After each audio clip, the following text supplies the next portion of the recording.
Welcome you all once again to our YouTube channel. आज हम discuss करेंगे Rajasthan medical officer का important PYQ on ethmoidal air cells. तो question क्या पूछा गया था, Onodi and Haller cells of ethmoid labyrinth are found in relation to which of the following structures?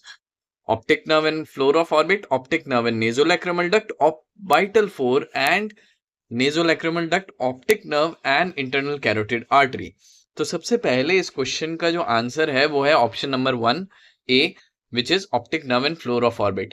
पर इस क्वेश्चन को भविष्य में सॉल्व करने के लिए हमें 2-3 बातें जाननी जरूरी है। सबसे पहले ओनिडी सेल्स क्या होते हैं, दूसरी बात हेलर सेल्स क्या होते हैं। अब जो ओनिडी सेल्स हैं उसका ऑप्टिक नर्व से क्या रिलेशन होता है और कैसा होता है, और हेलर सेल्स का फ्लोर ऑफ ऑर्बिट से क्या लेना देना होता है।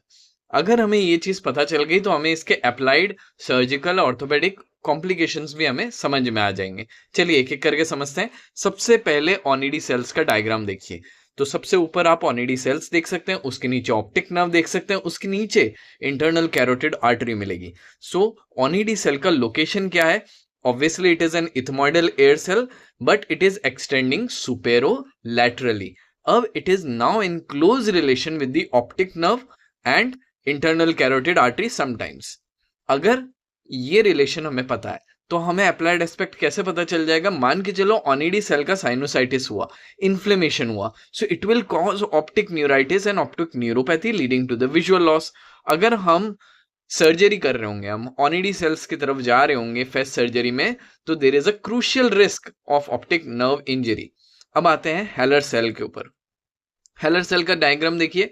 देखिए आई बॉल है, नीचे ऑर्बिट है, ऑर्बिट के नीचे आपको हेलर सेल दिखेंगे, ऑर्बिटल फ्लोर दिखेगा और मैक्सिलरी साइनस मिलेगा। तो लोकेशन कैसी हुई? ऑब्वियसली इथमॉइडल एयर सेल है, पर infra orbital ethmoidal air cells हैं extending into the orbital floor.